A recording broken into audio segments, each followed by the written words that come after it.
শতাব্দীর ইতিহাসে ভয়াবহ বন্যার মুখোমুখি হয়েছে যুক্তরাষ্ট্রের টেক্সাস অঙ্গরাজ্যের মধ্যাঞ্চল। হঠাৎ করে সৃষ্ট এই আকস্মিক বন্যায় এখন পর্যন্ত শতাধিক মানুষের প্রাণহানির খবর পাওয়া গেছে। নিখোঁজ রয়েছে আরও বহু মানুষ। গত শুক্রবার থেকে টানা বৃষ্টিপাত শুরু হলে রাজ্যের কের কাউন্টিতে গুয়াদালুপ নদীর পানি বিপজ্জনক হারে বৃদ্ধি পেতে থাকে। মাত্র কয়েক ঘন্টার মধ্যে 24,000 মানুষের শহর কেরভিল প্লাবিত হয়ে পড়ে।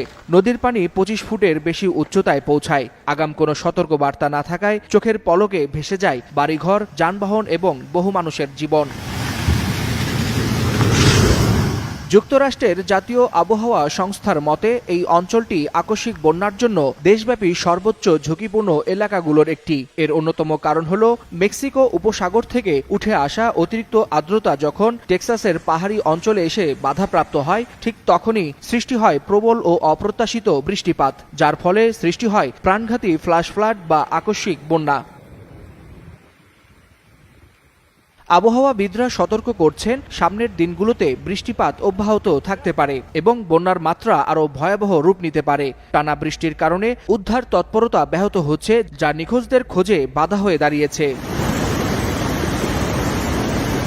এদিকে হোয়াইট হাউস থেকে জানানো হয়েছে, প্রেসিডেন্ট ডোনাল্ড ট্রাম্প আগামী শুক্রবার টেক্সাস সফরে যাবেন পরিস্থিতি সরজমিনে পরিদর্শন করতে। তবে বিভিন্ন মহলে আবহাওয়া সংস্থার বাজেট কাটছাঁট করাকে এই দুর্যোগে পূর্ব সতর্কতার দুর্বলতার অন্যতম কারণ হিসেবে চিহ্নিত করা হয়েছে।